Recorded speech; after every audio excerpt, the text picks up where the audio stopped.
Ça veut dire bon nouvel an chinois en dire wolf. Et ce sera pour l'année du tigre, mais c'est pas grave, parce qu'il y a pas de loup dans le zodiaque. Alors, comme me le disait Aurélie avant, oui, il y a des chiens, mais chiens et loups, c'est pas la même chose. Donc, et là, ce loulou-là ne sera pas complètement domestiqué ou domesticable, quoique... Ça se discute. Oui, c'est tout le problème d'ailleurs de ce personnage. Est-ce que c'est le louveteau, le gentil Woofy de l'enfance, ou est-ce que c'est le grand méchant loup de l'âge adulte? Bah, fromager et dessert. Les deux, mon commandant. Alors, c'est vrai que pour cette année, notre playlist spéciale Nouvel An chinois sera un petit peu moins grande que l'année dernière. On vous avait quand même servi 5 plats. Bon, là, il y aura un bon plat principal. Hein. Il y a du matos, il y a du lourd quand même. Voilà, il y a le pot-au-feu de base, c'est le gros là. Tu vois, on va pouvoir piocher des beaux et des bons morceaux sur le loup. Donc, vous avez sorti il y a un an, ouais. Oui, c'est ça, tu l'as vu il y a un an quand t'attendais les épisodes une semaine sur l'autre. Et moi, j'attendais de binge-watcher.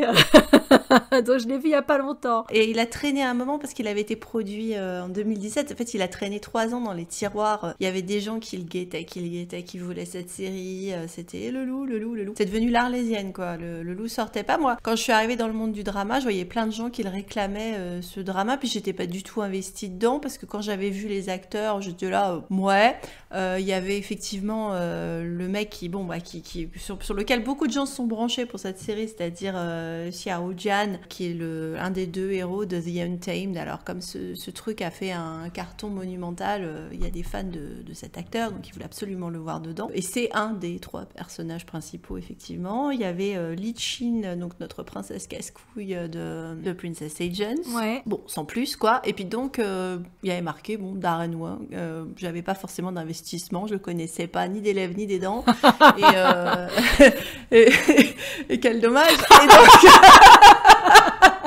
Et donc du coup, voilà, je les guettais pas plus que ça. Et puis arrive cet engin et je t'avais dit tout de suite que moi, c'était la version taïwanaise d'Adam Driver, n'ayant pas peur des mots, quoi. Ah oui, t'as été hypée tout de suite. T'étais vraiment au taquet, je me rappelle. Hein, quand on échangeait, tu disais oh le loup, je retrouve mes rélos, mais c'est trop bon et tout. J'étais là, ouais, bon. Moi, j'étais pas tentée sur le moment. Et puis là, ça m'a prise il y a quelques mois. Je l'ai regardé et là, j'ai binge-watché. J'ai pas pu le lâcher. Hein, C'était trop bon. Bah, tu retombais sur les rélos, c'était le moment, parce qu'on avait une envie de rélo en ce moment, donc on a été resservis. C'est vrai que, bon, de toute façon, encore une fois, à qui s'adresse ce drama? à des fans de Kylo Ren et de Relo. Voilà, c'est ce que ça veut dire. Du vilain crush et des ennemis qui deviennent amants et de l'angst. Ah, de l'angst, en veux-tu, en voilà. Et... Bah oui. Oui, un joli couple complémentaire et puis un héros torturé qui va prendre cher, quoi. Ouais, bah l'héroïne aussi, tout le monde prend cher en même temps. Tout le monde prend cher. C'est un drama chinois, que dire. La spectatrice prend cher aussi, hein, donc. Mais c'est le délice de la douleur, c'est tellement bon. C'est prépare les mouchoirs. Voilà, c'est un drama où effectivement il faut préparer les mouchoirs. Et aussi, alors moi, ce qui m'avait beaucoup plu, il y a des trucs qui sont pas réussis. Hein. Ah oui. C'est pas un drama absolument parfait. Il y a beaucoup d'éléments what the fuck, mais il y a une très bonne utilisation de la symbolique qui moi m'avait vraiment tout de suite accroché. Je t'avais dit il y a plein de trucs. C'est vrai que pour ça c'est vraiment agréable et avec des effets de leitmotiv qui sont bien utilisés, répétés. Alors après il y a quelques ratages, mais et des trucs un peu improbables, mais par contre t'es servi sur alors effectivement on le replace donc l'animalité du personnage principal. C'est quand on va te vendre un personnage qui est élevé chez les loups et donc un enfant loup. Bon, souvent nos acteurs chinois, rappelons-le, comment te dire, ils tiennent quand même plus du lac des cygnes que de la compagnie des loups, hein, quand même. Hein. C'est pas vraiment. Tu vois, t'imagines Léo Luo là dans le rôle du loup. Ah bah oui, ça passe pas. La grue éventuellement. Voilà. C'est un animal très auspicieux en Asie, il n'y a pas de problème. Mais Royal Nirvana, par exemple, voilà, exactement. Mais... Non, là, on va être sur d'autres animaux. Ah oui, là, on est sur... Ça nous change. Dans nos échanges, c'était Loulou, l'aigle et la clochette. Ils sont sur un bateau. Ils sont dans une galère. Ah bah, c'est ça. Tout le monde tombe à l'eau. Bon, on est dans la partie non spoiler, mais quand même, voilà, on préfère vous prévenir tout de suite pour savoir dans quoi vous allez mettre les pieds, même si on va pas tout de suite dévoiler des éléments d'intrigue. Mais ouais, si tu viens pour voir un personnage animal, tu vas être servi. J'ai la chanson de Francis Cabrel, Animal, animal, animal. C'est exactement ça. Vraiment la physicalité de l'acteur. Au début, j'étais un peu sceptique parce qu'il est pas spécialement beau. Il a une coiffure avec un undercut très prononcé que t'as pas l'habitude de voir, surtout dans les dramas historiques ou assimilés. Et je disais ouais bon. Et ça sert complètement le personnage. Enfin, c'est lui qui fait tout le drama ou presque quand même. Les autres sont bons, hein. Mais lui, Darren Wang, il vole la vedette quoi. C'est le rôle titre, c'est pas pour rien. Oh putain. Ah le charisme. Oh la vache. Charisme animal. Ah, oui, bien maintenant. Voilà. Alors c'est un acteur, donc on a dit taïwanais qui est né en 91, ce petit jeune loulou. C'est un là. bébé. Et ouais, on n'a pas eu beaucoup de taïwanais jusqu'à présent dans nos playlists à part Vanessa. Quand même. Ouais. C'est de la référence. Ouais, quand même. Ça reste quand même. J'ai l'impression que les Taïwanais, finalement, se permettent d'être un peu plus macho animal que nos Chinois dans nos productions, quand même, hein, j'ai remarqué. Enfin, il me semble, j'ai l'impression. Il fait 1m79 et 65 kg, si vous voulez ces petits chiffres. Je n'ai pas son 0,6. Je ne pourrais pas vous donner plus de choses. Il est pas si grand que ça, hein, par rapport à d'autres acteurs qui sont dans l'industrie. Il me dépasse d'1 centimètre, c'est tout ce qui compte. Par contre, je crois qu'il est plus léger au niveau ce qui par contre est plus gênant. Mais il a l'air vachement plus baraque. Hein. Alors je sais qu'ils lui ont mis des armures, des machins et tout, mais il fait beaucoup plus baraque dans le drama en fait. Ouais, mais je pense que c'est la manière dont il est structuré. C'est vrai, physiquement, il a un menton qui est assez prononcé. Il fait vraiment, il a une vraie présence physique. Je crois que vous avez bien entendu baver. La formation est bien passée. Essuie-toi le menton, voilà. Claire, ça s'entend dans le micro là. Ouais, voilà, ces petites gouttes là. Voilà. Ça faisait longtemps qu'on n'avait pas bavé, mais rassurez-vous, si vous aimez bien nous voir dans ce genre d'œuvre, on vous prépare des petits épisodes qui vont être pas mal, parce qu'on a quelques chouchous en ce moment. Oh oui, j'irai pas jusqu'à dire que je te rattrape, mais en ce moment j'ai un débit qui est quand même assez proche du tien. Hein. Ça fait quelques mois. Depuis The Wolf en fait, qui m'a permis de revenir au drama chinois et j'ai pas lâché depuis. Gage de qualité. Ouais, bah oui, voilà, c'est ça. Si vous voulez rebondir après un moment de marasme sur les dramas asiatiques ou autres, bah écoutez, The Wolf, c'est un super rebound, hein, vous pouvez y aller. Parce qu'il est rebondissant, justement. Hein. C'est vrai qu'il a une physicalité aussi dans le drama qui est quand même assez particulière, parce que le type, je sais pas si c'est un loup qui a été bouffé par une araignée atomique, parce que franchement... c'est un surhomme, hein. Ouais. Non, ouais, quand même. Ah bah oui, non, oui. Bon, c'est du wuxia, hein, faut le repréciser quand même. Il y a de l'élément fantastique là-dedans. Hein. C'est vrai que c'est quand même parti pris dans le cinéma et dans la fiction asiatique qui peut parfois être un peu déstabilisante pour les occidentaux. C'est vrai que le fait qu'ils soient en train de sauter sur des bambous, de voler dans l'air ou marcher sur l'eau, des fois ça peut être gênant pour nous parce qu'on est là à regarder, on se dit bon.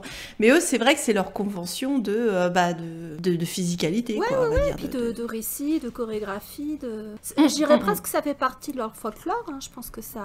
C'est une convention narrative, tout à fait. Leurs héros, ils font ça. C'est marqué comme ça. Leurs héros font ça. Ils pêchent pas toujours leurs héros. Non, mais ils font ça. Qui finissent plus seuls. Ben Solo, pense à toi. C'est l'occasion de te caser d'entrée. On va te caser, t'inquiète. T'inquiète. Si vous vous attendez pas à trouver du pantalon taille noire, alors là, non, là, les gars, il y aura du parallèle qui sera fait en termes de beefcake. Hein. Là, il n'y a pas de souci. Hein. On va sortir les hamburgers. Hein. Pas de problème. La fête au barbecue, et pourtant on est en hiver, mais bon, ce sera un barbecue pour le nouvel an chinois. Bah, une fondue chinoise, t'avais dit, avec des beaux morceaux, bah voilà. Bah, tu vois, finalement, c'est un buffet. Hein. Il va tout se passer. Il n'y a qu'un plat, mais il sera du bon. Ce sera efficace. Alors, autre détail sur notre petit Darren Wang. Hein, donc, vous pouvez le trouver sur Instagram si vous voulez le stalker. Hein. Il a de très jolies photos que je vais vous remettre ici avec bonheur. Il vient d'une famille assez friquée. Je crois que son père est collectionneur d'antiquités et de choses comme ça. Mais il a toujours soutenu dans son art. Enfin, il est mannequin en même temps. Chanteur, bien sûr. Comme ils chantent tous à chaque fois. Je ne sais pas, je n'ai pas écouté ses productions, donc je ne sais pas je sais pas ce que ça vaut. Parce qu'il est doublé dans le drama. Bah, ils sont tous doublés, mais a fortiori lui, qui doit avoir un accent taïwanais à couper au couteau. Donc, typiquement... On y reviendra sur d'autres acteurs pour d'autres Je me dramas. demande si ça fait l'équivalent d'un Francis Cabrel. Donc ça casse pas. Mais je suis pas ton petit louveteau. Appelle-moi ou le fille. Appelle-moi quand t'as besoin. Ou alors un accent québécois, tu sais. C'est charmant, mais je veux dire, ça peut surprendre si tu veux. Ça peut casser le charisme du mec. Mais c'est vrai qu'à chaque fois qu'ils ont des acteurs comme ça qui sont originaires de Canton, Hong Kong, Taïwan, ils les doublent systématiquement. On aura d'autres exemples dans d'autres dramas bientôt. Oh oui. Oh oui. Et pourtant, ils ont pas toujours des vilaines voix, pourtant, c'est ça qui est dommage. Oui, bah, puisqu'ils sont tous chanteurs, etc. Mais c'est l'accent, en fait, qui cloche, quoi.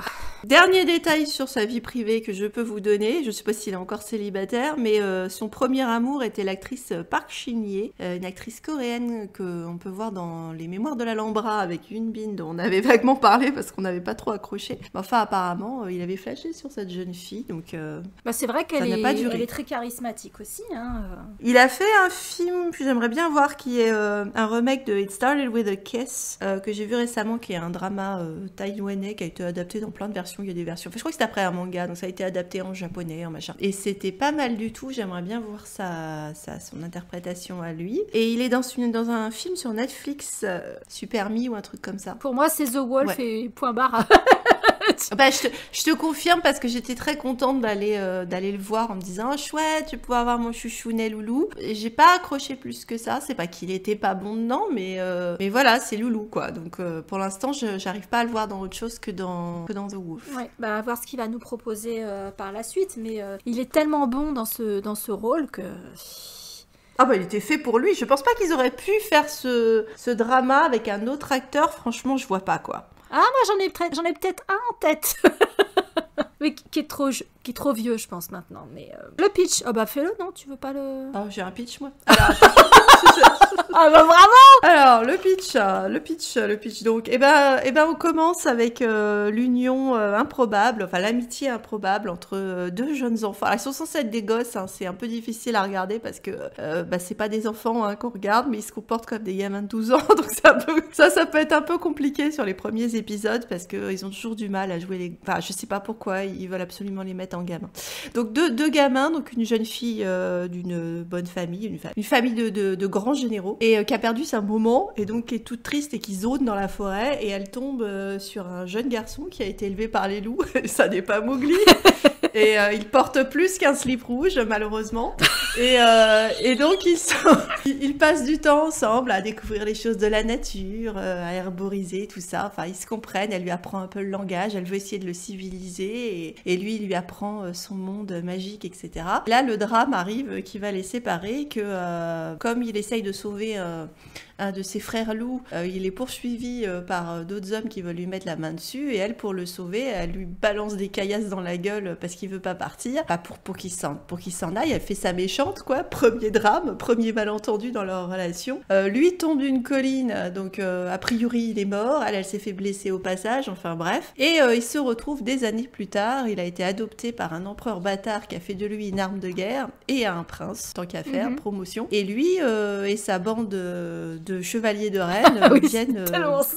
viennent buter toute la famille de la fille. Nouveau drame en perspective. Elle ne sait pas que c'est lui, mais tu le sais tout de suite, hein, ça revient tout de suite. Donc bon, voilà, tu sens le truc monter, hein, le drame monter. Elle ne sait pas que c'est lui qui a buté, et elle reconnaît vaguement dans ce grand garçon bien bâti le loulou de son enfance, bien qu'il s'obstine à lui dire qu'il n'est pas le même garçon. Ça, c'est les prémices. Oui. Oh bah c'est un bon pitch. Oui. Déjà là, on a plein d'emmerdes, de quiproquos en perspective. Hein. Tu commences à te diriger lentement vers ta boîte de mouchoirs.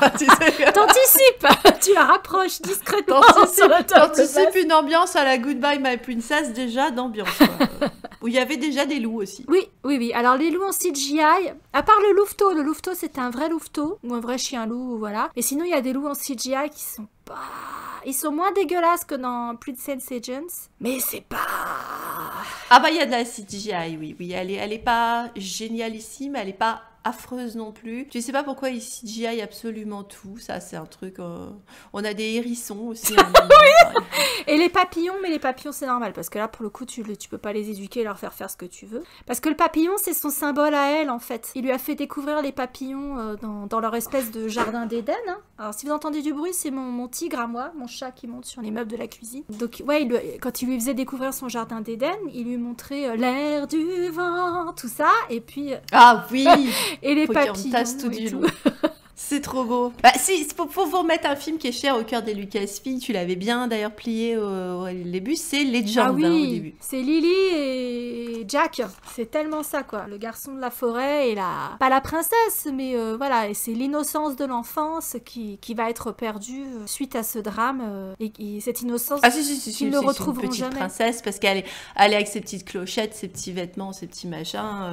Puis c'est l'enfant chéri de son père. Elle a juste un frère aîné qui est lui né de l'épouse principale et elle est soi-disant fille de concubine, mais ça on y reviendra aussi parce que bien entendu il y a des secrets de naissance et c'est un drama chinois quoi, donc voilà. Forcément il y a des révélations à prévoir dans l'intrigue quoi. Les trucs auxquels tu t'attends quoi globalement. Oui voilà, bon, y a plein de trucs qui sont téléphonés mais c'est tellement bien foutu que tu prends ton pied. Moi j'ai pas été déçue. Oui et puis il y a des trucs qu'ils ont su éviter aussi. Ouais. Ça on en reparlera aussi sur des révélations d'identité où ça aurait pu partir et en fait ils ont plutôt bien géré ça. Oui non ça a été globalement on a évité un certain nombre d'écueils au niveau de la narration, ça c'était plutôt chouette. Bah, tu commençais à parler du fait qu'elle était symbolisée par les papillons. C'est vrai qu'ils te le placent très très vite. C'est vrai que chaque personnage pratiquement a un code animal derrière, donc bon, le loup c'est le loup. Ah oui, ça va, c'est ça. Ça va, on a fait simple. Donc la fille, donc c'est un papillon. Tu as un autre garçon qui arrive, donc celui qui est joué par Xiao Jian, qui est un aigle. Mm-hmm. Enfin,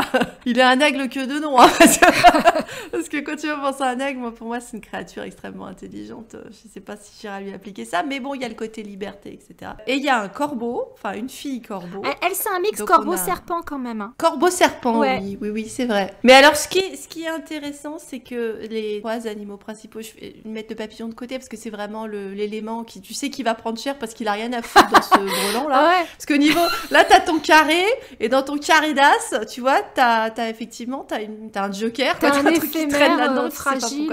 C'est ça, qui devrait pas être là parce que c'est que des animaux prédateurs, que des animaux qui représentent une forme de noblesse, de supériorité, on va dire, et qui sont surtout tous des animaux monogames. Ça, c'est hyper important par rapport à ce qui se passe dans les histoires d'amour de ce drama, parce que nous on est venus pour ça, hein, je vous le dis tout de suite, on n'est pas venus pour les combats. Encore que toi t'aimes bien les trucs de guerre. Ouais, oui, c'est vrai, tu aimes vraiment bien, mais c'est parce qu'ils sont chargés émotionnellement, donc ça. Oui, voilà. Moi, c'est pour ça que je reste dans les combats, je n'ai pas zappé parce qu'il se passe effectivement des choses importantes. Et donc du coup, c'est vrai que dans ces animaux là, ils sont tous effectivement attachés. Une fois qu'ils ont flashé sur un, c'est for life. Ah quoi. oui, ça s'accouple pour la vie. Il manquait juste un signe et on était bon. Bah, elle aurait pu être un cygne, elle l'est à un moment parce qu'elle a un costume avec des plumettes de cygne. Ouais, c'est vrai, une très jolie robe. Donc ouais. elle est un peu fluide entre le cygne, puis de toute façon elle est monogame aussi, hein, aussi elle a flashé sur un, et puis voilà. Mais c'est un papillon par sa fragilité et son côté effectivement éphémère, gracieux. Et c'est vrai que quand tu vois le couple, c'est vraiment la carpe et le lapin, quoi. C'est vraiment, tu les vois, enfin le loup et le papillon, quoi. C'est vraiment ça. C'est-à-dire que lui, qui est vraiment brut de pomme, brut de décoffrage, voilà, bon, taillé à l'emporte-pièce. Hyper fort, hyper mastoc et sauvage, hein. Sa nature sauvage est jamais très très loin, même si elle avait commencé à essayer de lui apprendre des rudiments et que pour évoluer dans la cour et obéir à son père adoptif, l'empereur, le roi des enfoirés, du coup, il a un petit peu de vernis de civilisation et d'étiquette, mais ça saute très très vite. C'est avant tout un chef de guerre. Et on te le présente comme ça à l'âge adulte. On te le présente, il vient de faire la conquête d'une ville ou de mater une rébellion ou je sais plus, mais enfin bon voilà quoi. Il arrive pas en dansant la carmagnole. Et c'est vrai que face à lui, t'as cette espèce de poupée de porcelaine, toute fine, toute fragile, naïve, qui a des problèmes de santé, qui effectivement qui est naïve, naïve, innocente, qui a le cœur sur la main. C'est Pollyanna, quoi. La gonzesse, c'est Pollyanna au début. Ça te fait grincer des dents. Tu sens les caries arriver. Tellement c'est tout sucre, tout miel. Heureusement, ça ne dure pas parce que c'est encore une fois, c'est l'histoire de l'innocence perdue pour nos deux loulous. Donc, elle va perdre son innocence parce que il va se passer un certain nombre de choses qui font que elle va entrer dans l'âge adulte avec pertes et fracas, on va dire. En plusieurs étapes, quand même, parce mais au début, il en faut beaucoup quand même. Insupportable, quoi. C'est oh mon Dieu. C'est censé être des gosses, mais c'est tout le problème effectivement de ce qu'on a dit, c'est-à-dire soit il fallait qu'ils castent des jeunes acteurs, parce que c'est vraiment décidé de nous en faire des enfants, fallait qu'on nous les montre enfants. Les gamins de 10 ans, ils sont censés avoir 10, elle 10 ans et lui un peu plus, puisqu'il est un peu plus âgé. L'actrice, elle a 30 ans, quoi. Si tu lui mets des couettes, on voit bien qu'elle a pas 10 ans, Faut arrêter avec ça. Je pense que c'est une erreur aussi, parce qu'en plus du coup, plus tard ça pouvait expliquer qu'ils se reconnaissent pas tout de suite, si tu veux. Là, ils leur ont collé, ils lui ont collé une espèce de serpillière sur la tête pour faire style je me coiffe pas, puis elle est là, elle minote comme c'est pas possible, mais voilà, ils auraient dû prendre effectivement 2 enfants. Ça, je dirais que c'est un premier écueil qui est raté, et c'est vrai qu'au début tu peux être un peu trop dans le côté un peu conte de fées, ce que tu disais avec Legend, sur dans l'émerveillement machin, dans leur petit monde à eux, et ça va être un petit peu leur drame pendant tout ça, c'est-à dire qu'en fait ils ont pas leur place dans le monde réel, quoi. C'est de là aucun des deux ils appartiennent à un autre monde. Ils appartiennent au royaume des fées, en fait. Et il y a le fait qu'il y a ce doublon-là qui est un leitmotiv aussi, qu'ils vont à un spectacle d'ombre, je sais pas, de marionnettes chinoises, et donc ils ont très tôt des marionnettes qui les symbolisent, et c'est déjà les personnages de leur propre histoire. Ils sont déjà en train de se mettre en scène et d'être des personnages. Et ce qui te remet bien le fait qu'ils appartiennent au conte des fées, ils appartiennent pas à la vraie vie, et avec tout ce qui va se passer là dans leur vie de combats, d'histoires de royaumes, d'intrigues diverses, et ils sont pas à leur place. Non. Aucun des deux. Et ils n'arriveront pas à retrouver tout à fait leur place l'un avec l'autre, parce qu'il y a plein de complications extérieures. Bon, le fait que lui, ses chevaliers de Rennes, ait buté toute la famille de Mademoiselle, ça complique pas mal les choses. Alors c'est vrai que lui n'était pas au courant. Il n'a pas participé dans ce meurtre, mais il le sait dès le lendemain que ces hommes ont buté toute la famille de la demoiselle, et qu'un jour ou l'autre, ça va lui péter à la gueule. C'est pour ça aussi qu'il souffle le chaud et le froid, parce que l'enfoiré d'empereur, pour avoir la main mise sur toute l'armée du papa de la demoiselle, décide de la marier à notre prince loup. Évidemment. Et puis ça va être compliqué, quoi. Alors toi, au début, tu te dis chouette, mon OTP, se marier. Tu te dis ça démarre comme ça va partir en couille. C'est une affaire qui roule. Pas de problème. Ça ne sera pas des boussons. Donc tu sais que t'as 49 épisodes de 45 minutes, donc effectivement, si dès l'épisode 3-4, je sais plus, ça revient assez tôt, d'épisode 5, ils sont fiancés, c'est vrai que ça sent le pâté quand même. C'est vrai qu'en plus, au tout début, t'as toute la question il refuse de dire que c'est lui, elle est persuadée que elle essaye de trouver des preuves que Wolfie, comme ça qu'ils nous le traduisent, Lang Tze, donc en chinois, le garçon loup, parce qu'il a pas de nom en fait, quand il est un jeune garçon perdu. On peut dire Mowgli si vous voulez, je m'en fous. Elle veut absolument prouver qu'elle a raison et que Mowgli est encore en vie, quoi. Et lui, il ne veut pas, parce que pour lui, forcément, ce garçon, il est mort le jour où il a été trahi, parce qu'en plus, il y a ça aussi au début, c'est-à-dire que pour autant qu'il est encore amoureux d'elle, parce que voilà, c'était la lumière de sa vie quand il était jeune, c'était la première personne humaine qu'il a rencontrée, coup de bol, elle était pas chevaux. Et elle était dans la même tranche d'âge que lui. Voilà, il a fait un imprint direct, le garçon, quoi. Et bon, il est toujours, comme on a dit, un loup, c'est pour la vie, donc il est forcément fixé sur elle. Mais pour lui, il est parti sur le fait qu'elle l'a trahi et qu'elle lui a quand même balancé non seulement des cailloux, mais des mots cailloux aussi. Elle lui a dit des choses qui font mal, en disant qu'elle l'a traité de monstre, et Kylo, je te vois. Elle lui a dit qu'elle voulait rien avoir à faire avec lui, qu'elle le méprisait, etc. Point barre. Et en plus, pour lui, il est persuadé qu'elle l'a vendu à son frère, qui voulait le buter, quoi. Et que vraiment, elle l'a vraiment trahi. Donc il la déteste, avec tout le sel que ça peut avoir pour nous, parce qu'il l'aime, mais il la déteste en même temps. Ça donne de bonnes scènes. C'est notre cam, comme vous le savez. On achète. On achète. Surtout que même si on aime bien les villainous crush, tu vois, Tata Claire, elle aime bien quand même quand c'est des gentils garçons, quand même, à la base.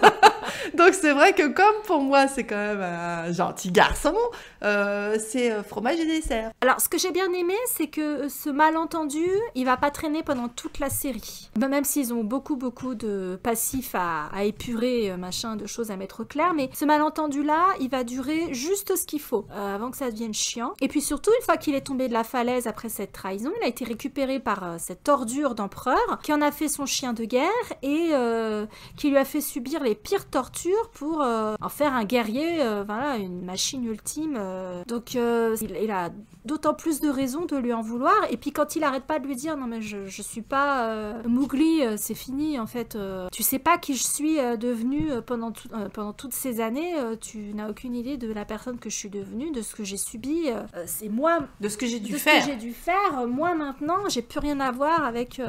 Et en fait, il joue sans arrêt sur cette ambivalence parce que elle veut absolument faire revenir à la surface son Mowgli d'amour chéri. Et lui, il lutte parce que il s'en croit indigne. À partir du moment où le quiproquo est levé entre eux sur le fait que finalement elle l'a pas trahi, elle a même essayé de le sauver, c'est comme ça qu'elle s'est fait défoncer les jambes, il est fou amoureux d'elle, mais se sent indigne d'elle, parce qu'il a fait plein de saloperies, il a commis des horreurs, sous la férule de l'empereur, quoi. Puis il sait qu'à un moment, le fait qu'il ait tué sa famille, ça risque de lui péter à la gueule, quoi. C'est un retardement, ouais. Du coup, fallait la marier, effectivement, à lui pour qu'il puisse, par alliance, devenir le chef de l'armée du père. Parce qu'ils en ont besoin pour foutre sur la gueule d'un royaume voisin, ce qui a son importance, la guerre entre ces deux royaumes-là, parce qu'évidemment, nos loulous, ils vont être pris dedans. Et notre troisième larron, l'aigle, écoute, lui... il est lié aussi à cet autre royaume. Et puis, ça va bien foutre la merde, évidemment. Et puis, t'as aussi, je suis contente, un peuple des steppes avec une princesse casse-couille de compète, mais qui est pas une bitch. Donc ça, c'était chouette. Ouais, le peuple des steppes qui a des looks très particuliers, alors notamment...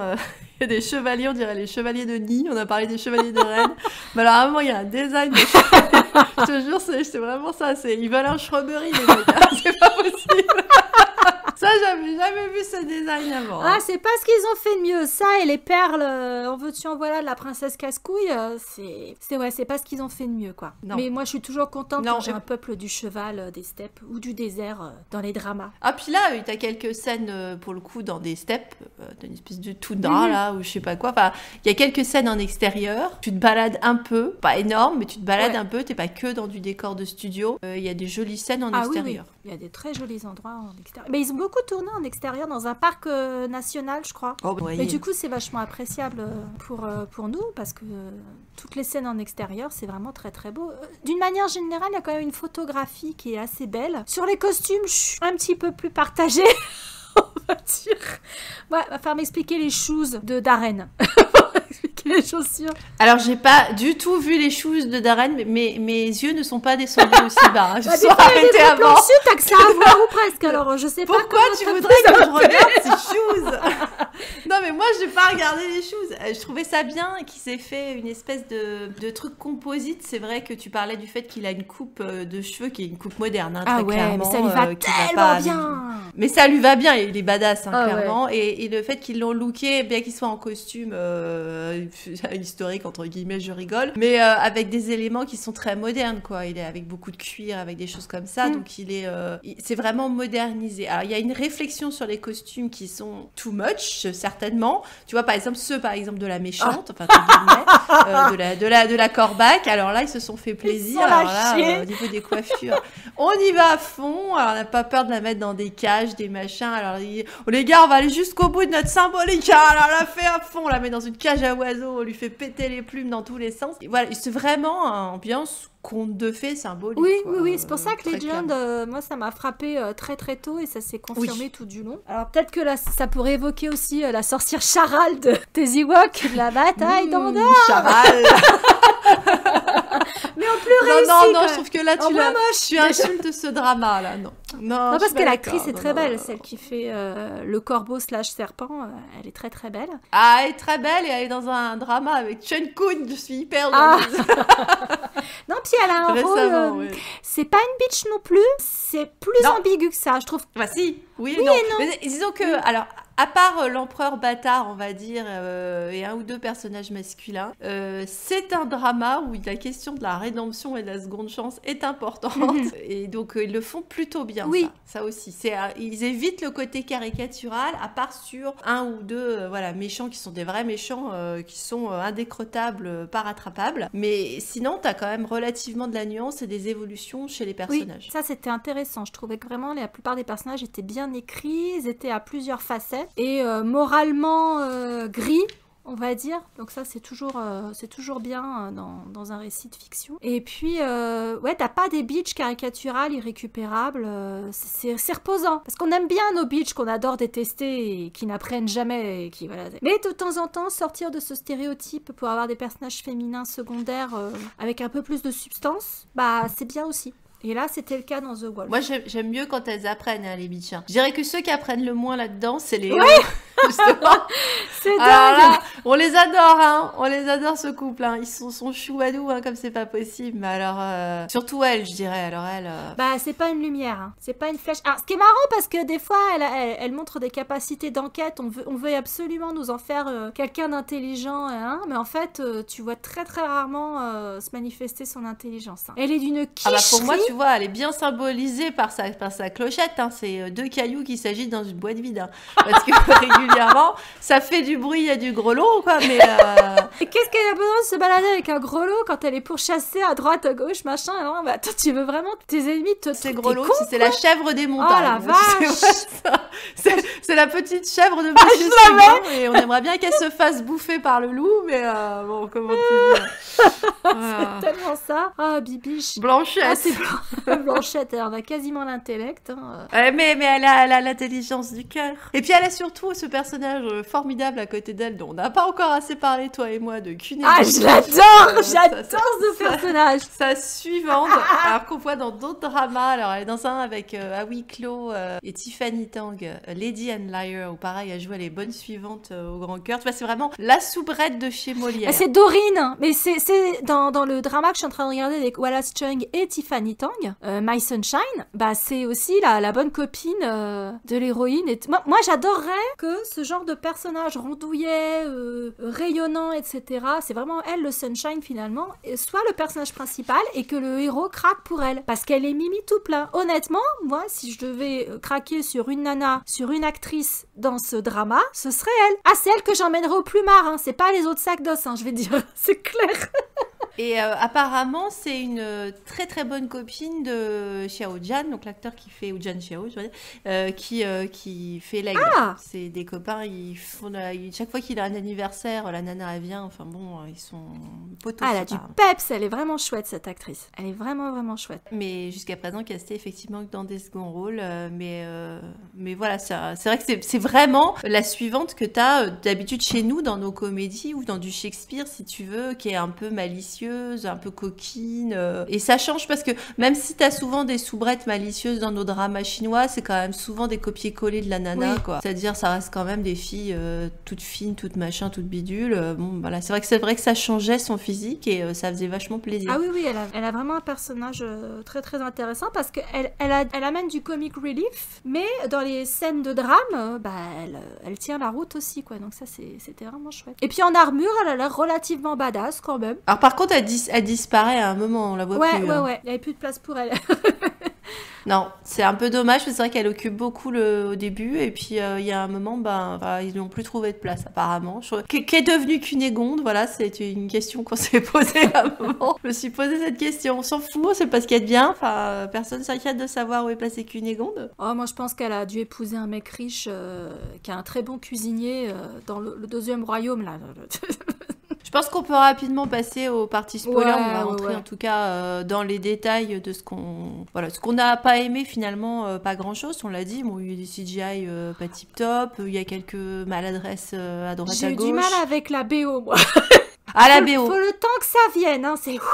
La BO, elle va dans l'esprit de ce qu'on disait avant sur le côté un peu modernité, etc. Parce que c'est vrai que c'est assez original. Tu te retrouves avec un rap, un slam, je sais pas quoi, pas comment trop le dire, sur le titre original. Mais sur le concept, moi, je trouve ça bien parce que ça a effectivement ce qu'on disait avec cette union de nos deux personnages, elle, toute gracieuse, toute éthérée, machin, et lui, hyper brut de pomme. Et donc, t'as effectivement ce gros rap lourdingue qui est censé le représenter lui, avec cette voix de tête qui donne sans toi que suis-je. Sur le principe des paroles, ça marche bien si tu veux. Après, c'est vrai que ça change. On n'a pas l'habitude de ce genre de rapouille là, donc ça peut déstabiliser et je comprends que ça puisse gaver éventuellement. Moi, elle m'a pas dérangée. Au début, j'ai vraiment eu du mal. Ça me sortait plus du truc qu'autre chose. Et au bout d'un moment, parce que c'est un morceau de C-pop qui est vraiment sympa finalement. Tu finis par t'y habituer et quand ça vient, ça te choque plus en fait. Tu t'y fais. Mais c'est un peu déstabilisant au début. Hein. Ça demande un temps d'adaptation. C'est pas bon, la BO ça va, mais il y a rien de particulièrement, à part effectivement cette originalité là, il y a rien de particulièrement transcendant dans la BO. Disons qu'ils ont essayé de faire ça changeait si tu veux par rapport à ce qu'on a d'habitude. Oui, ça correspond au parti pris du look de Darren Wang, ça correspond à un certain nombre de choses. Bon, il y a des longueurs, hein. On va pas se mentir, il y a des longueurs. Moi, il y a plein de trucs d'intrigue secondaire, j'ai fait fast forward, je fais remettez-moi mon couple principal s'il vous plaît. Tu vois. Il y avait des couples secondaires, je n'ai pas fait attention.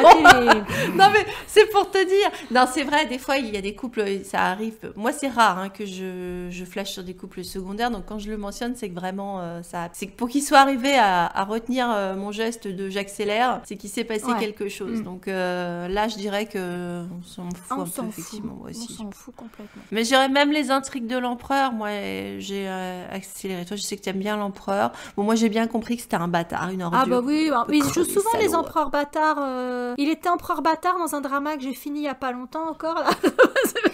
T'imagines la carte de visite, empereur bâtard. Bonjour, je me présente, acteur et slash empereur bâtard. Alors dans les amourettes secondaires, j'ai pas été très intéressée, même ce qui se passait entre les chevaliers de Rennes et tout, je m'en foutais. À un moment donné, je shippais Cunégonde avec un des chevaliers de Rennes, mais sinon j'aimais beaucoup la relation assez trouble qu'il y avait entre Corbac et Loulou en fait. Ça c'était intéressant. Oui, bah oui, mais moi, non mais ça, je l'ai pas forcément zappé non plus moi. Par contre, tu vois son aide de camp là, Corbac, avec son magnifique maquillage de Ahsoka Tano.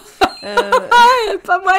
Ça doit être un Togruta, lui, je pense que c'est pour ça. Comme quoi, il y a fusion, tu sais. Je te dis, avec Star Wars, c'est sans blague. Hein, entre The Wolf et Star Wars, je pense que ça doit se passer. C'est pour ça que t'as raison, ça se passe peut-être sur une lune enchantée dans l'or. C'est peut-être pour ça que ça pourrait s'insérer, parce que... Non, mais je l'ai zappé, tu vois. J'ai bien compris qu'il aimait bien sa patronne, mais comme elle l'a friendzoné tout de suite, parce qu'à côté, t'as Darren Wang. Bon, bah, écoute, Togruta, là, va voir ailleurs. Rentre chez toi, parce que tu fais pas le poids face à l'autre. Oui, donc ça, pareil, j'avançais les intrigues quand même, j'avançais beaucoup. Bien qu'il ne fasse que 65 kilos, tu ne fais pas le poids. Petite mention pour l'acteur qui fait le roi de l'autre royaume, donc celui qui est l'ennemi de l'empereur bâtard. Je l'ai trouvé hyper charismatique ce mec. Lui, j'étais contente de voir les intrigues qui se passaient au palais. Et alors, mention spéciale à son eunuque, le rondouillet là, qui tient le harem, mais qui est plutôt en mode, tu sais, gossip boy et tout. Je l'ai trouvé génial, l'eunuque du royaume de Jian. Je crois que c'est le royaume de Jin. Eux, ils sont Yang et c'est le royaume de Jin. Personnellement, t'as Yin Yang. Oui, c'est ça, mais j'y ai pas... Ouais. Bah, Yin Yang, comme nos deux loulous, en noir, en blanc, ou machin. Bah voilà. Évidemment. Et, parce qu'elle est quand même souvent représentée en blanc ou en rouge à partir de certains événements qui font qu'elle va évoluer vers du rouge. Mais ça reste notre roi blanche, hein, quand même, mère. Notre signe, tu peux dire. Elle a la grâce d'un signe. Alors encore que, tu vois, par le fait qu'elle soit représentée par le papillon. Bon, en théorie, le papillon, c'est plutôt symbolique de renaissance, de transformation et de métamorphose. Bon, on en recausera sur la partie spoil. Elle est censée avoir des métamorphoses, mais je dirais que c'est pas qu'elle joue mal, hein, l'actrice. Hein. Elle se retrouve un peu dans la même peau que son personnage de Princess Agents, en moins trash, en moins casse-couille, et puis il lui arrive moins de saloperies, on va dire, effectivement. Et puis ça devient pas une méchante, ça devient pas une bitch. Elle pourrait, tu vois, à un moment, ça pourrait. Mais c'est relativement à peu près la même ligne, si tu veux. Mais je trouve que, on parlait de faire le poids, je trouve que voilà, elle est belle comme un cœur et le couple fonctionne, mais il manque un petit quelque chose. Quelque chose. Je suis d'accord. Je trouvais qu'elle était en deçà par rapport au jeu de la reine Wang en termes d'intensité, en termes d'agressivité, de ne serait-ce que pour la tension sexuelle, parce que si elle existe, c'est uniquement grâce à Darren. Il fait tout le taf, parce que pour preuve, quand t'es avec ton autre triangle amoureux, enfin dans l'autre coin du triangle amoureux, avec l'aigle, moi je dirais que bon voilà, c'est deux acteurs qui sont très jolis, il n'y a pas de souci, mais dire qu'il y a de la tension sexuelle, non en fait. Lui il essaye, mais... Zéro. Que dalle. Bon, en termes d'animalité, il peut pas rivaliser avec le canité. Oui, non. Bah non, mais tu veux, dans The Untamed, il était mieux avec les lapins, si tu veux, c'était... Voilà. Comment te dire? Il était associé avec du lapin blanc, bon, voilà, pour notre couple boy love, et en plus, c'était censé être le plus sexué des deux, alors c'est pour te dire. Ah, ouais. De toute façon, je pense que je le regarderai jamais, The Untamed. Ça manque de girls. Le boy love, ça m'intéresse pas du tout. Il y a des girls, mais moi, je te dirais que vu le physique de nos personnages masculins, t'es quand même pas très éloigné du girl love, d'une certaine manière. Ouais, mais ils ont pas de seins. Qu'est-ce que tu veux que ça m'intéresse pas, ils ont pas de seins. T'as pas besoin d'avoir des seins pour être une fille. Oui, non, d'accord, mais enfin quand même. Je parle de nichon pour pas parler du reste. Il manque tout le reste. Voilà, bon. C'est vrai. C'est vrai, mais je veux dire, ils sont tellement, encore une fois, éthérés, diaphanes, machin, danseuses de ballet. Je vois pas trop ce qu'il y a comme boy love là-dedans, moi. Ouais, non. Je passe. Partie spoil. Hop, hop, hop. Partie spoil. Allons-y. Il couche pas. Ah, merde. Qu'est-ce que c'est que cette attends, mais comment c'est possible, quoi? Moi, je trouve que ça manque de non. sniffage, ça manque de morsure et ça manque de cul. C'est clair. Ça manque de... Alors, ça pourrait, parce que du sniffage, pourtant, Darren, il essaye parce que tu sens que à chaque fois qu'elle est là, il le sait. Ouais. Ah, il le sait, il est connecté, le mec. Quand il entend pas sa clochette de les deux, là, Oui, parce qu'elle a sa clochette, c'est sûr. Mais en dehors, tu vois, même quand elle a pas sa clochette, quand elle est là, des fois, à se déguiser, je mets un voile, on ne me reconnaîtra jamais. Bon, il sait très bien qui c'est, quoi. Lui, il l'entend arriver dans une pièce, il peut pas se faire blouser par quoi qu'elle fasse, si tu veux. Il est toujours au courant de tous ses plans, tous ses machins. Il a toujours de train d'avance sur elle. Alors, c'est vrai que il manque le côté, si vous venez pour du alpha, bêta, oméga... Vous allez avoir du alpha, mais il n'y a rien en face, donc... Ah, il y a des bêtas. Il y a beaucoup de bêtas. Des bétons, oui, il y en a beaucoup, oui, ça c'est sûr. Mais non, moi j'étais très très étonnée, vu le parti pris sur l'animalité du personnage, la physicalité, le magnétisme de l'acteur. Pourquoi il n'y a pas de morsure? Pourquoi il n'y a pas de... Je te renifle et je te... Ah, c'est dommage. Je colle contre un mur et machin et tout. Je te renifle, je t'en quoi? Je te renifle, je t'en poigne. Qu'est-ce que c'est que ce bordel, quoi? Mais alors, non, mais alors, ça, on est d'accord. Là, c'est vrai qu'il y a d'opportunités manquées, parce que toi, t'es sur le bord de ton siège au début, abandonné. Et c'est vrai qu'il y a des jolis moments. T'as une scène de tir à l'arc, mes aïeux. Ça marche toujours bien, le tir à l'arc. Transperce-moi le cœur. Foreshadowing. Non, mais ça en plus, c'était hyper sexy. T'as quand même un acteur avec ce potentiel-là. C'est vrai qu'on pourra avoir 25 000 plaquages de murs. On a eu quelques portées de mariée. Il y a un plaquage d'arbres, bon, d'accord. Mais c'est vrai que... Et c'est pour ça que ça m'a énervée. J'ai tout mis sur le dos de l'actrice. J'ai peut-être tort, mais tu vois, où je dis, mais je sais pas, quoi. Fais quelque chose de l'autre côté pour le provoquer, le garçon, parce que quoi. même les bisous, elle est passive, etc. Lui, il fait ce qu'il peut, mais bon, c'est pas Wallace Chung au niveau des bisous. Je pense qu'il est au niveau ultime, voilà. Ah non, ni Marc Chao. Ou Marc Chao, c'était bien débrouillé aussi, ouais. Ah bah, m'étonne. Ce sera l'occasion de mettre le gif, Claire. C'est cadeau. Mais ça faisait longtemps.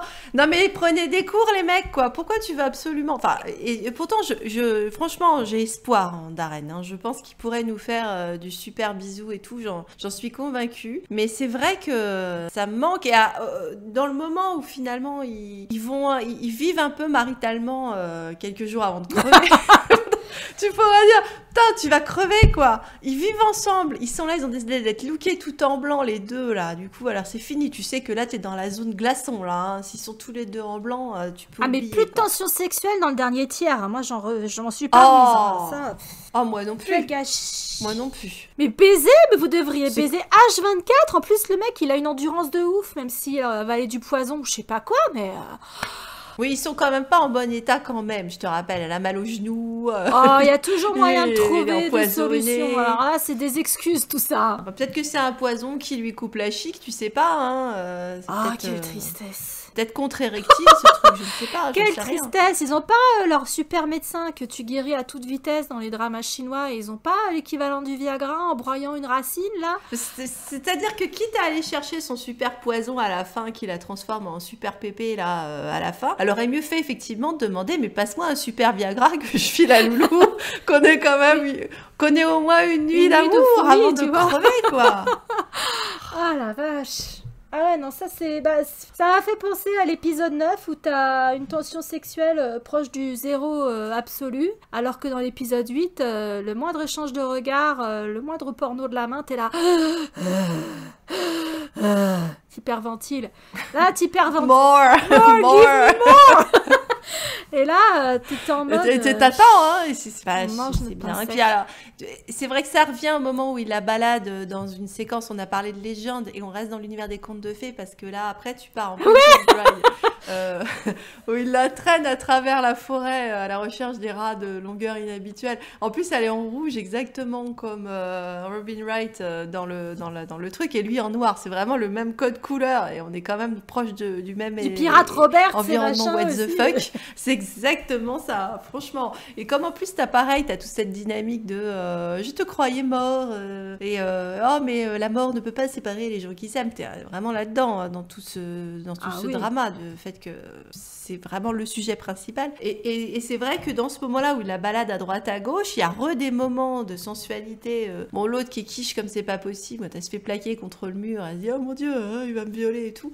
Bon, malheureusement, la raison pour laquelle il la déshabille à moitié, c'est parce qu'il faudrait pas qu'elle ait trop chaud, sinon elle crève. Parce qu'elle a été blessée dans cette... Mais faut lui le feu. Parce qu'elle a été blessée dans cette bataille. Enfin, voilà, autour des épisodes entre 36 et 39. Moi, c'est les moments que j'ai préférés. L'apothéose de la série, entre on se fout sur la gueule. Et au départ, pour expier sa faute vis-à-vis d'elle, il décide de se laisser buter sur le champ de bataille. Elle est en mode, je vais te trouer la gueule, etc. Il se laisse faire, donc elle commence à se dire... Elle finit par rejoindre le champ de bataille, et lui, il entend les grelots parce qu'elle se fait malmener, etc. Et là, il devient berserk. Moi, j'aurais bien aimé entendre ces grelots aussi dans le dernier tiers. On n'a jamais entendu les bons grelots dans cette série, c'est ça. Est-ce qu'il y a du pipeau à un moment donné, je sais pas, de la flûte, mais... Il n'y avait pas les maracas. Il y en a toujours qui jouent de la flûte. Bah, c'est l'aigle qui joue de la flûte. Et l'autre joue pas de castagnette, je suis désolée. Oh non, mais écoute, c'est pas possible. C'est vrai qu'en plus, c'est vrai qu'elle est chouette, cette scène de bataille, parce que comme tu l'as dit, c'est même pire que ça, parce qu'en plus, il lui a donné les moyens, il a fait tout pour lui passer les informations, pour pouvoir le buter et mettre la misère à cette armée, il lui donne sa vengeance clé en main. Parce que, voilà, elle a besoin de venger sa famille, l'empereur c'est vraiment un donc il dit bon, comment je fais, bah voilà, je me sacrifie. Alors ça c'est chouette, t'es là en termes de fiction, là pour le coup tu te régales sur l'arc narratif, parce que c'est vrai que il demande à son armée de rester derrière, de pas bouger, alors qu'il devrait être là en train de faire gueule. Non, je vais y aller tout seul, le doigt au cul, fleur au fusil, et je vais pas bouger, vas-y, tire-moi dessus. Et tout le monde qui est là, ben c'est marrant, pourquoi il sourit comme ça, ce con. On est content d'être là sur le champ de bataille pendant que l'autre elle est en train de le transpercer. Il est en mode Saint-Sébastien, le mec, quand même, hein. Il se fait trouer de partout. En mode Saint-Sébastien. Un peu trop habillé pour un Saint-Sébastien. Oui, et à notre grand regret, surtout toi. Surtout moi, c'est pour ça que j'ai jamais vu ces chaussures. Mais donc, c'est vrai que à ce moment-là, t'as tout ton rappel de ta scène de tir à l'arc avant, où il était là à lui apprendre à tirer à l'arc en disant, mais parce que à ce moment-là, elle était jalouse parce qu'il y avait la princesse casse-couille machin qui était là dans les pattes, et pour se défouler sur les conseils de Cunégonde, elle s'entraîne à tirer sur une cible d'homme de paille, et là elle dit tiens, prends ça dans ta gueule, alors un coup dans la jambe, un coup dans le truc, et il arrive derrière avec l'emploi, il fait vas-y, perce-moi le cœur. Et tu te dis oh, ça va ressortir, ça va ressortir, et effectivement ça ressort sur le champ de bataille et tout, mais comme elle est en danger, Bidou le chou qui est quand même agonisant, allez hop, il se refait une jeunesse pour essayer d'aller la sauver et emmener sa mate, hein, sa compagne, hors du champ de bataille. Donc ça, c'était vraiment, vraiment chouette. Faut pas se tenir entre lui et sa chérie, hein, de toute façon. Il y a juste, il a du respect pour l'aigle, parce qu'il se fout sur la gueule 2 ou 3 fois, mais l'aigle, clairement, physiquement, il fait pas le poids. Encore une fois, l'autre loulou, c'est un surhomme, en fait. Il se laisse battre, en plus, par l'aigle, plein de fois. Et il finit par lui fois, il le laisse gagner, suite à leur petite virée dans la forêt enchantée d'Andorre. En mode Princess Bride, c'est un beau merdier quand même. Hein. Il confie l'héroïne à son rival amoureux et politique, l'aigle, parce que vous vous doutiez bien qu'il allait y avoir des révélations à la con sur les royautés. Donc la nana, c'est pas du tout la fille du général machin, c'est la dernière descendante de la dynastie précédente de l'autre royaume. Je te vois, Femme Jouet, je te vois. Et donc du coup, elle épouse, comment il s'appelle, Aigle, qui est l'espèce de fils, le black sheep de la nouvelle dynastie du pays de Jin, du roi que j'aime bien là, machin. Donc ce sont des rivaux en amour, ce sont des rivaux en politique, etc. Mais il y a une espèce de respect entre eux. À un moment donné, Aigle dit à Loulou, j'ai l'impression que si on n'était pas nés dans des royaumes ennemis et si on n'était pas tombé amoureux de la même femme, on aurait pu devenir amis. Ce à quoi l'autre lui répond, non mais je n'ai pas d'amis. Bref, je suis un lonesome wolf. Je suis un mâle alpha.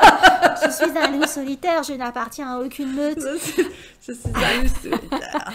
Mais du coup, il lui confie la miss et il retourne au casse-pipe auprès de son empereur enfoiré, là, pensant qu'il va se faire buter. Et le jour de son exécution, Corbac / Serpent, elle lui dit ouais, toi tu meurs pour elle, mais elle, aujourd'hui, elle se marie avec l'aigle. Ah, le beau parallèle. Lui, il part vers sa mise à mort. Il y a des trucs extrêmement bien réussis dans leur... La mise en scène, là, elle est top. Ouais, parce que pendant qu'il monte à l'échafaud, toujours avec le sourire, lui, alors là, vraiment, c'est j'aime mon calvaire, jusqu'au bout, tu sais, le mec, il est à fond dans sa passion, la passion de Loulou. Je meurs d'amour et tout, vraiment ça, hein. Il monte se faire buter pendant qu'il sait qu'il l'a mise à l'abri, et elle a son mariage dans le même temps qu'il est en train de monter à l'échafaud. C'est dur. Hein. Repasse-moi ma boîte de Kleenex. Après, moi, quand j'ai vu le nombre d'épisodes qui restaient, je savais qu'il allait pas mourir, tu vois. Non, on se doute bien. Mais c'était très très beau ce parallèle. Ça m'a fait penser, pour une fois je vais faire un compliment à la prélogie, mais ça m'a fait penser à la fin de l'épisode 3, quand t'as ce montage entre la mort d'Anakin / naissance de Dark Vador, et puis la mort de Padmé en couche, la vie, la mort mélangée avec la naissance des jumeaux et machin. Là c'était un peu ça, c'est la vie, la mort, l'amour, tout mélangé quoi. En parallèle, c'est ça. Assez joli. Alors, après, ce que tu disais avec le fait qu'ils auraient pu être amis, alors, parenthèse, si vous cherchez des fanfics sur le loup, avec l'aigle, malheureusement oui, voilà, c'est que tu trouves que des fanfics en boy love entre Prince Beau là, donc Wolfie, et puis Di-Chong, hein, entre l'aigle et le... Parce que l'héroïne, elle est tellement pas inspirante. C'est ça qui est tristoun, hein, quand même, parce que bon, moi je pense qu'il y aurait eu du matos, donc t'aurais pu faire quelqu'un pourrait faire une belle fanfic où au moins il couche là-dedans, ce serait pas mal, ce serait bien, mais non. À la limite, je te dirais, faut recréer une héroïne de toute pièce, hein. Un personnage original, hein, aussi qui soit créer de toutes pièces et réécrire l'histoire. Sauf que ça irait pas avec son personnage, parce que du coup, effectivement, comme on l'a dit, t'as une print, il en sortira pas, quoi. C'est pas possible de l'imaginer tomber amoureux d'une autre femme, en fait. Donc, alors par rapport à leur amitié, c'est vrai que le respect mutuel, c'est vrai que c'est au point où toi tu disais, mais qu'elle a abruti cet ex, parce que c'est pas toujours un aigle, parce que le fait est que lui, dans le conflit, parce qu'il respecte l'adversaire, il sait qu'il se sacrifie pour la fille, et il sait tout ce qu'il fait, et au lieu de fermer sa gueule, parce que ça n'est pas un méchant il lui dit les choses. Va dire à la nana non, mais parce que quand elle est là en train de cracher sur lui, en train de dire elle peut crever, ça faré. Elle dit oui, non, mais en fait, c'est un garçon bien.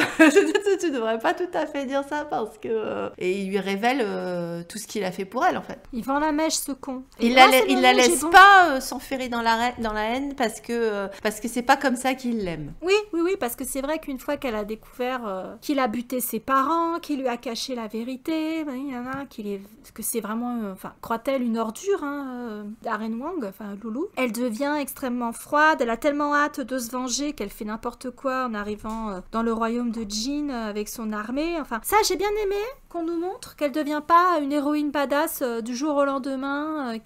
C'est difficile pour elle, elle fait connerie sur connerie, elle est rongée par la haine. Et ça, c'était bien. C'était bien que d'un seul coup, elle ne devienne pas un chef de guerre émérite, tu vois. Bah non, c'était pas possible, ça. Bah, ils auraient pu le faire. Oui, ils auraient pu, mais non. C'est pas écrit par Chris Terrio. J.J. Abrams non plus. Attends, pas déconner. Donc, du coup, ça, c'était intéressant. Cette période où elle en prend plein sa gueule et elle fait connerie sur connerie. Et puis, à un moment donné, elle lui fait une grosse crasse. Elle va pour lui tirer à l'arc dans le dos et puis elle bute. Elle blesse un de ses frères, un des fils de l'empereur, qui est un personnage assez sympa, qui est un personnage réglo. Oui, il y avait quand même. Donc toutes les pommes n'étaient pas pourries dans la famille. Non, effectivement. Voilà, elle fait aussi des conneries. Il y a des moments où tu t'aimes bien la détester, mais ça la rend un peu plus humaine. Moi, c'est les moments où je l'ai préférée, où j'ai pu pas m'identifier à elle, mais au moins me dire ok, j'ai un vrai personnage en face de moi. Oui, c'est pas une Miss parfaite. Non. C'est encore une fois, c'est pas une lumière, un bibiche. Bah non, jusque dans son choix de fin, parce que. Ah, c'était con ça. Alors là aussi, je vais dire, c'est peut-être le seul truc, qui me rapprocherait de l'ascension de Skywalker dans ce qui ça pas top, c'est-à-dire pourquoi aller au combat toute seule face à l'empereur bâtard alors qu'ils ont tous les deux un compte à régler et que de toute façon ils sont foutus tous les deux. Pourquoi elle est pas allée avec lui pour qu'ils aillent, quitte à crever main dans la main, de toute façon c'est ce qui leur pend au nez. Pourquoi ils ont pas fait ça? Pourquoi elle est allée toute seule comme une conne là pour pas faire grand chose, parce que c'est même pas elle qui a réussi à le buter. Donc en fait, elle a buté tous les autres.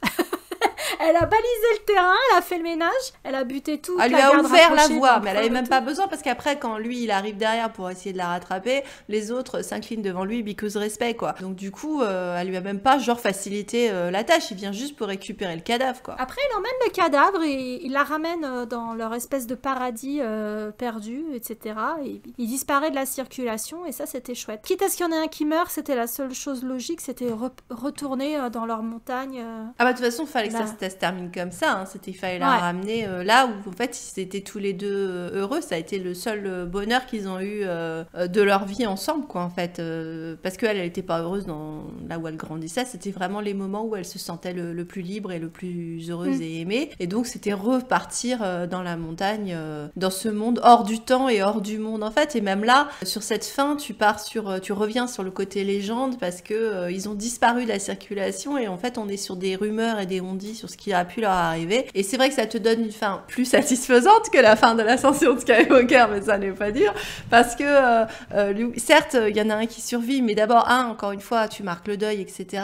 Et tu sais qu'il va pas vivre longtemps, parce que de toute façon, il est condamné, il avait 6 mois à vivre, c'était tout. Et la dernière chose qu'on te laisse, c'est parce qu'elle lui avait dit, bon, souhaite d'être heureux pour ce que ça veut dire, parce qu'il va crever derrière, mais elle lui dit, surtout, en tout cas, parce que leur gros truc, c'était de regarder les papillons, comme tu l'as dit, c'était, quoi que tu fasses, regarde pas des papillons avec une autre femme, ou tu vois un autre papillon, pense à moi. Et effectivement, la dernière chose que tu vois, c'est lui, toujours avec son sourire, parce que il y a un papillon qui lui volait autour, et tu peux penser dans leur façon de raconter que de toute façon, lui aussi va mourir, ils vont se rejoindre après en papillon, ils vont avoir une réincarnation et ils vont avoir une autre chance d'eux. Donc on te laisse avec ce visuel-là, puisque là on repart sur l'idée du papillon, renaissance, métamorphose, transformation, et que voilà, ils ont peut-être une autre chance sur cette acceptation d'une nouvelle vie, quoi, d'une renaissance. Ouais, parce que là c'était les Star-Crossed Lovers, tellement d'obstacles.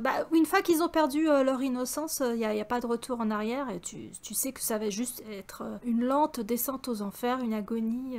Avec plein de moments de lumière. Oui, heureusement. Le fait est qu'il y a quand même plein de moments. Tu avais les mariages symboliques, t'en avais 3 encore, on en avait encore 3 aussi. Là, tu avais le premier mariage où juste avant que ça repète entre eux quand ils sont fiancés et qu'elle lui dit ah bah tiens, montrer ma robe de mariée. Alors, elle fait une répétition de mariage avec son éventail. Bon, lui, il complète pas le truc parce qu'elle fait vraiment faire le mariage comme s'il faisait le mariage. Donc, il boit pas avec elle le vin conjugal. Donc, il a pas complété la cérémonie parce qu'il veut pas qu'elle devienne veuve, il veut pas qu'elle soit entachée de réputation, il veut qu'elle ait une autre chance d'amour, quoi, on va dire. Donc il refuse de faire le truc. Après, t'as la deuxième cérémonie de mariage où c'est à l'insu de leur plein gré, où ils sont là dans le camp là, des peuples de la steppe avec en plus tout un phénomène cosmique puisque t'as une éclipse, un machin, donc en plus t'as toutes ces symboliques là derrière qui est jolie aussi, et où ils se foutent sur la gueule avec 2 ceintures qui sont des ceintures qui représentent le couple de l'année, quoi, l'amour éternel, etc. Et elle en fait, est stylée cette scène. c'est beau, c'est super beau. Ils sont obligés de se mettre les ceintures et tout. Alors lui, il le fait avec toute la sensualité que tu peux imaginer de mettre la ceinture à la nana quand il y a la suivante qui dit attendez, c'est des ceintures cérémoniales les gars, c'est pas fait pour se taper sur la gueule hein. Et donc ils sont obligés de mettre les ceintures et lui il le fait, c'est hyper sensuel et évidemment elle le fait genre elle essaye de lui serrer le kiki quoi pour lui faire du mal. C'est pour ça que je te dis à chaque fois qu'on avait des possibilités d'avoir un truc envoyé du pâté, t'as le personnage féminin, elle nous niquait le truc quoi, c'était embêtant ça. Ah, c'est désespérant. Troisième mariage symbolique, c'est celui où encore une fois c'est elle qui propose le mariage, parce que lui, comme tu l'as dit, ils se sont jamais dignes donc en fait il pourra jamais lui proposer le mariage bien qu'il a envie, mais bien de toute façon c'est sa compagne, dans son esprit c'est sa femme hein, de toute façon, mais il pourra pas lui proposer dans leur monde actuel, et où elle a mis sa robe rouge encore une fois et où elle l'embrasse à la Goodbye My Princess avec un tranquillisant, et qui est leur dernière cérémonie avant la mort. T'as aussi cette scène vers le début quand elle est encore fraîche, jeune et naïve, avec le fil rouge des âmes sœurs qui est si important dans le folklore asiatique, qui avait été pressenti pour Relo, etc. Merci Ryan avec tes tweets de pelote de fil rouge. Et c'est lui qui casse le fil pour faire croire qu'ils sont pas prédestinés à être ensemble, machin, parce qu'il veut pas qu'elle se fasse d'illusions. Il a pas prévu de consommer le mariage, d'aller au bout du truc, comme tu l'as dit, pour se sacrifier. En fait, il se sacrifie systématiquement pour elle. On s'en rend pas nécessairement compte tout de suite. Il y a plein de moments où tu te dis oh putain c'est un bâtard, il est abusif, machin et tout. Il faut voir les commentaires quand je me suis repassée toutes les scènes les plus croustillantes. Et les gens qui n'ont pas vu le drama, qui mettent des commentaires ouais il est abusif, c'est n'importe quoi, et tous ceux qui ont vu le drama qui répondent non mais allez voir le drama, il y a une raison pour laquelle il fait ça. En fait il est grave amoureux d'elle, dès qu'elle le regarde pas ou qu'elle est évanouie machin. Là, ses regards amoureux. Il est fou d'amour, mais il peut pas la protéger, il peut pas être son homme en fait, et il le sait, alors que c'est son âme sœur, c'est son homme, voilà, parce que... Et qui sont effectivement prédestinés, mais lui il passe son temps comme tu l'as dit, soit à casser, à séparer le truc, bien que dès qu'elle est en danger, il est prêt à braver tout pour la sauver. Et puis c'est repris le fil, parce que encore une fois tu mets jamais rien dans ce drama sans que ce soit repris derrière. Quand à la fin ils vivent maritalement là, leurs quelques heures leurs quelques jours, on va dire, on va faire semblant d'être mari et femme, c'est vraiment comme encore 2 gamins qui jouent à être mariés en fait, parce qu'elle dit ça aurait été le rêve de ma vie de faire la lessive, de faire la cuisine. Bien sûr, c'est parce que tu vas pas le faire toute ta vie, connasse. Donc elle le fait pendant quelques jours, elle est toute contente, tu vois, fait semblant de jouer à la parfaite épouse. Bon, pas apparemment jusqu'au lit conjugal, hein, je tiens à le signaler. Quel malheur, enfin bon, néanmoins. Et donc à un moment ils refont ce truc autour des gâteaux, parce qu'en fait le fil, tu dois tomber sur le bon gâteau, c'est un peu comme la galette des rois mais en amoureux. Et donc il est là à chercher s'il y a le fil dans les gâteaux, parce qu'il faut tomber sur le bon tout de suite. Il dit bah il y a pas de fil, t'as pas mis la fève. Et elle lui dit non, parce que c'est nous qui faisons notre propre destin, tac.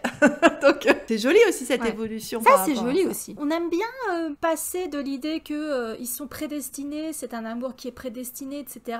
Ce qui est souvent synonyme d'emmerde et de tragédie. Mais on aime bien aussi l'idée qu'il y ait le libre arbitre et qu'on crée son propre destin et que on prend nos amours en main. Et on oscille, je sais pas si t'as remarqué que ce soit dans la fiction orientale ou occidentale, on oscille sans arrêt entre les deux. Et je saurais pas dire ce que je préfère. En fait, ça dépend vraiment de l'histoire qu'on nous raconte. Il y a des moments où les amours prédestinés / contrariés, c'est le top. Et puis il y a des moments où, surtout comme dans les dramas coréens, on s'est connus dans le passé, on s'est croisés Ah, au ça, j'aime pas, moi. Starbucks, du coup on devait se marier. Là non, au secours. Ça Bah en sort fait moi plus, j'aime ça bien passe les pas du deux, tout. c'est-à-dire ça se voit qu'ils se sont faits l'un pour l'autre, qu'ils sont prédestinés, tu vois, comme dans Ride of Phoenixes ou machin, enfin c'est évident qu'ils sont faits pour être ensemble. Mais j'aime le côté fuck the destin quand justement les autres veulent leur dire non, votre amour il sera pas possible. Et là j'aimerais qu'ils reprennent leur libre arbitre en disant mais je t'emmerde, je fais ce que je veux. Et c'est là malheureusement qu'en général je me fais percer le cœur. Ah, j'ai pris Car cher, je n'apprends avec pas Ramos. comme les bitches, visiblement, dans mon choix Oh de là drama. là. Ah, moi j'ai chialé, alors pas à la toute fin où elle meurt, mais j'ai chialé quand tu comprends que lui il va mourir. Alors il y a tout cet arc qu'on finit pas où il est au bagne, Ah oui. il est à Cayenne là, à mener une révolution de la Germinal. Avec les ou je sais pas Dalton. quoi. Était-ce bien nécessaire? Non. Ah, le loulou, ça Non. devient en temps-plan, là.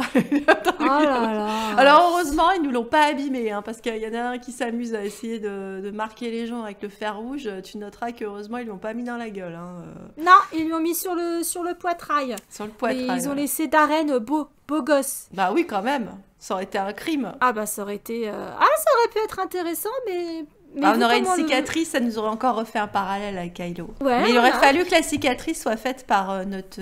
Par elle, Bah oui, voilà. que ce soit elle qui le marque. Là, c'était Mais chouette. Pas dans ce genre de contexte, mais ça aurait été chouette. Ça aurait pu, ça manquait aussi. Tu vois, tu parlais du manque de morsure et des choses comme ça. C'est vrai qu'elle lui aurait fait une jolie marque qu'il aurait regardé après avec amour et, tu vois, et convoitise. Et passion, Ouais, voilà, passion, cette histoire de c'est ça. passion. C'est... Ouais, ça, il y a quelques petites occasions manquées, effectivement. Parce qu'en fait, il y avait tellement de bonnes choses que c'est pour ça qu'on était... donne-moi plus. Donne-moi plus. Va au bout du truc, s'il te plaît. T'as des scènes très belles, si on a parlé de la ceinture, toi tu reparlais... Alors, je crois que le moment où j'ai pleuré, moi ça devait être... je sais plus. Les moments où j'ai pleuré, c'était probablement juste avant le combat où j'étais là, mon Dieu, il va prendre cher, tu vois, ça, je savais que ça allait pas bien se passer pour le combat. Enfin, la grande scène de bataille, je sais plus, je me souviens plus exactement, parce que pour moi ça remonte, je sais que j'ai pleuré plusieurs fois, c'est sûr. C'était pas au niveau de, je sais pas moi, Goodbye My Princess ou She's of Love ou d'autres, mais... Princesse, c'était les grandes eaux de Versailles. Hein. Il y a eu de l'émotion quand même. Une scène que j'avais trouvée très très belle, il y a l'idée que, alors tu parlais de Pocahontas avant, effectivement, Darren se tient sur les collines et peut sentir l'air du vent, il peut peindre en mille couleurs l'air du vent. Et j'ai trouvé magnifique cette scène avec le sachet, parce qu'il y a oui, toute la sachet symbolique de du parfum. sachet, voilà, parce que ça Ah. aussi ça fait partie, il y a beaucoup d'objets symboliques. Elle lui a offert un talisman qui est une dent de loup, qui a aussi un moment qui joue son rôle. Il y a donc les sachets, et il y avait un autre objet Il y a les symbolique. marionnettes. Il y avait la Il y a ces clochette marionnettes. et il y avait les marionnettes, exactement. Et c'est pas fait n'importe comment, comme dans l'ascension de Skywalker. Enfin bon. Ah non, ça a du sens. Et au moment où les objets sont perdus ou détruits, ça aussi, ça a du sens. Et ben là, justement, c'en est un. Et donc, t'as il voulait lui offrir un petit sachet, parce que c'est la façon dont tu montrais ton amour pour une fille. Voilà, tu lui offres un sachet de parfum.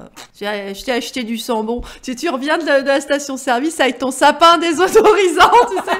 J'ai fait comme dans les dramas chinois, je t'ai pris parfum vanille. Tu peux l'accrocher à ton rétroviseur. Comble du romantisme. Voilà. Et donc, il lui avait offert son petit sapin qui sent bon, là, son stick d'Herwick. Lui, à un moment, pour lui montrer que tout est fini entre eux, détruit tout leur symbole d'amour, officiellement. Ah, c'est là que détruit. j'ai chialé, moi. Ah oui, c'est dur, ça. c'est- Ce Dans, passage-là, dans c'est dur. un décor de crypte, elle vient de la prison et elle le retrouve dans son espèce de crypte. C'est vraiment le monde souterrain. Ah, puis il a sa capuche à la Kylo. Ah, oui. Il est capuchonné et tout, parce que c'est aussi un parallèle. Et il est là, effectivement, dire, ah, je montre comment que je suis un gros bâtard. Et donc, effectivement, il brûle tous leurs symboles. Elle est là, mais pourquoi faire ça? Je veux pas que tu détruises tout ce que j'aimais. Et je veux pas que tu détruises l'image de Wolfie pour moi, quoi. Je veux pas que ça meure, je veux pas que ça parte, quoi. Lui, il partait vraiment, pour le coup, en Kylo Ren, du Kill the Past. C'est vraiment cette La scène-là. politique de la terre brûlée. Hein. Oui, il oui. détruisait C'est comme tout, ça en que tu fait. peux devenir qui tu peux être, c'est en brûlant le passé. C'est exactement le discours de Kylo et c'est exactement ce qu'il veut faire pour elle, parce qu'il veut qu'elle devienne une arme de guerre, il veut qu'elle soit forte, il veut qu'elle soit capable de battre l'empereur, cet enculé, de battre lui qui est devenu l'arme de l'empereur, et il veut l'endurcir, quoi. Et donc, il décide de tout détruire. Mais je crois que le moment du sachet, c'était un autre moment. Parce qu'en plus, il y a un pont.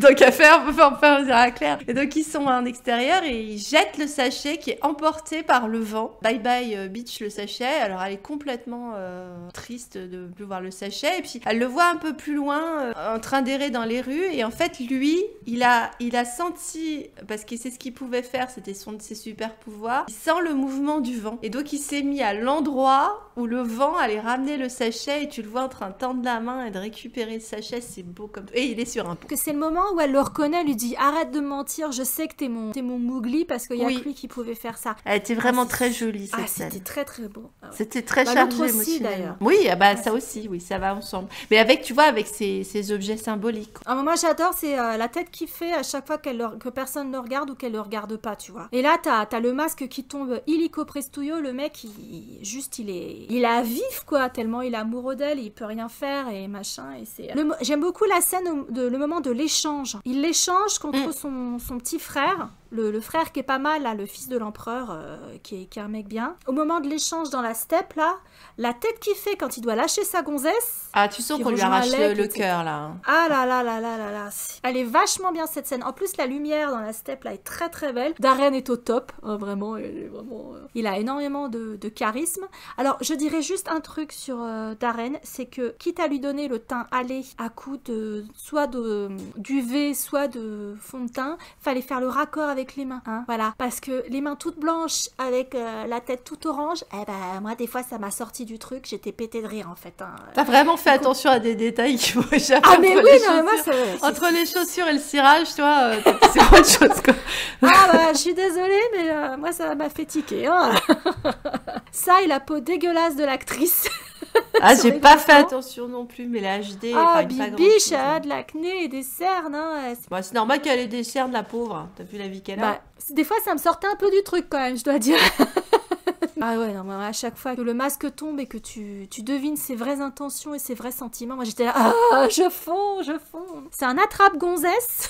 Ce genre de scénario. Et pourtant, il y a un moment où il nous donnait pas beaucoup de matos, hein, encore une fois. J'avoue que la mort des loups, au début, ça m'a bien fait chier. Ça m'a bien saoulé. Même à loup en CGI, pour te dire. Mais bon, on se disait, de toute façon, enfin, je me disais, c'était obligé qu'il allait être expulsé du paradis, donc il fallait que toute la meute y passe. Sinon, il aurait jamais quitté sa montagne. Là, puis ça lui faisait un parallèle, ça leur refait un parallèle, parce que elle aussi, tout son clan se fait tuer. Ils ont tous les deux perdu leur clan et ils sont seuls au monde, quoi.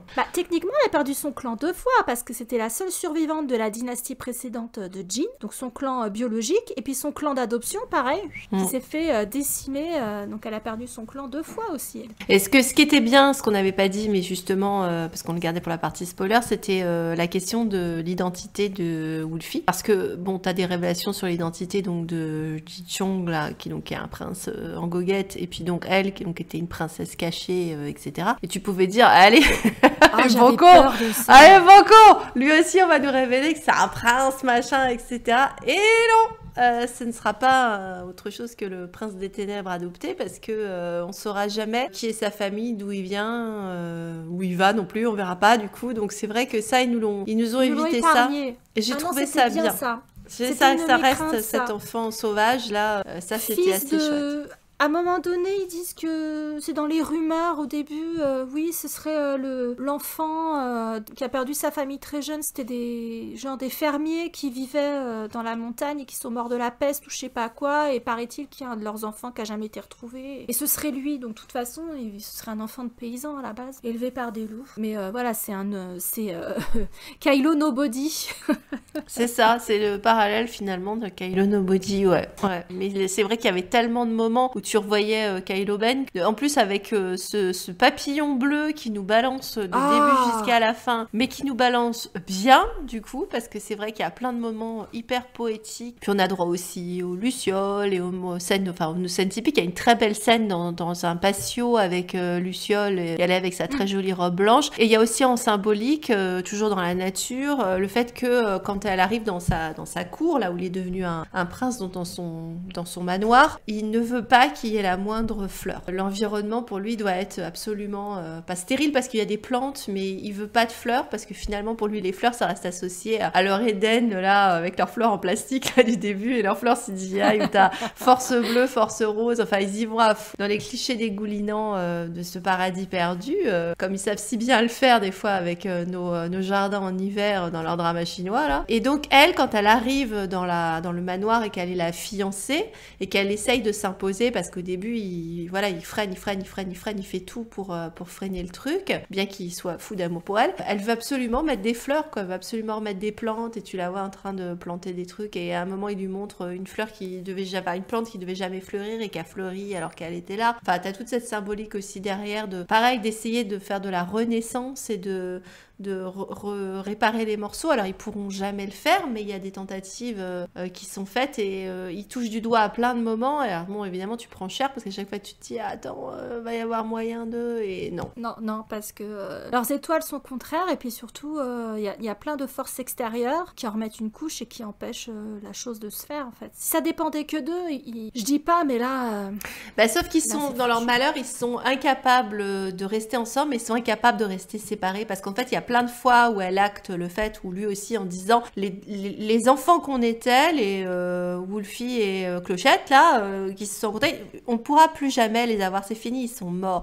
Et en fait à d'autres moments aussi ils disent nous notre relation là elle est morte, ils n'y arrivent pas en fait à les lâcher et tout te montre que non, c'est pas mort cette relation, parce que du coup ils vont finir à l'endroit où tout a commencé. Donc en fait c'est pas vrai que cette relation elle est morte et ils sont jamais arrivés à le dépasser. Et il y a plein de fois où ils pourraient recommencer ou faire autre chose, ou d'ailleurs justement le moment où elle est mariée, comme tu dis, à un garçon qui est bien et qui l'aime et qui veut sincèrement son bonheur et son bien, et où t'as un vrai mariage, pour le coup c'est plus un simulacre de mariage, mais qui sera pas consommé parce qu'il veut attendre qu'elle l'aime vraiment. Ça n'arrivera pas, tu penses? C'est une nuit de noces catastrophique parce que voilà, elle est bourrée, machin, il se passe rien, enfin bon, ça servira jamais à rien si tu veux. Donc ils sont pas capables de se séparer l'un de l'autre. Ah non, ils sont attirés, comme le papillon à la flamme.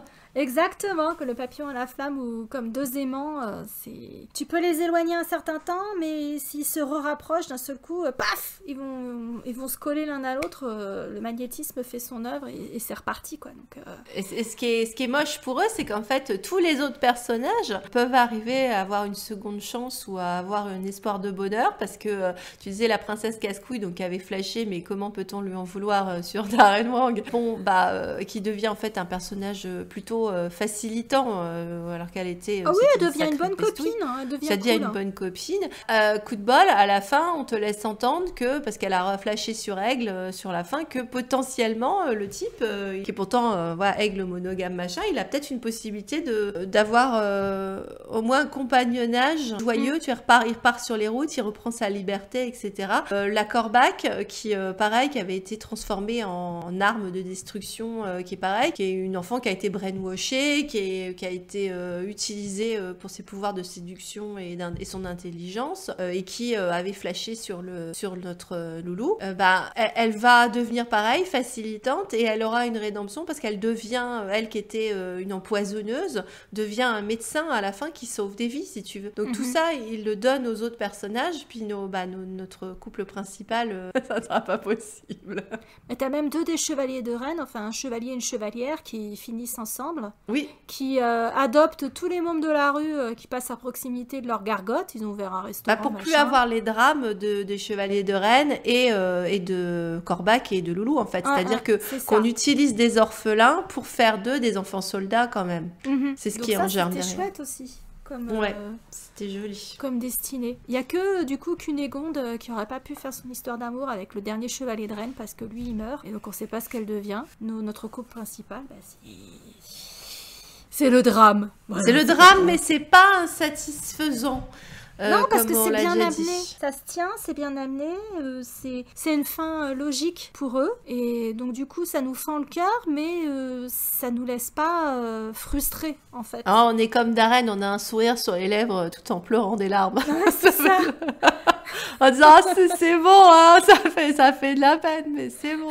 Non, mais c'est vrai que bon tu sais que tu signais sur un drame, quoi, voilà. On s'en doute assez vite, hein, quand même, que ça potentiellement ça va partir en coucougnette. Non, ça part pas en coucougnette ni en grelot, justement.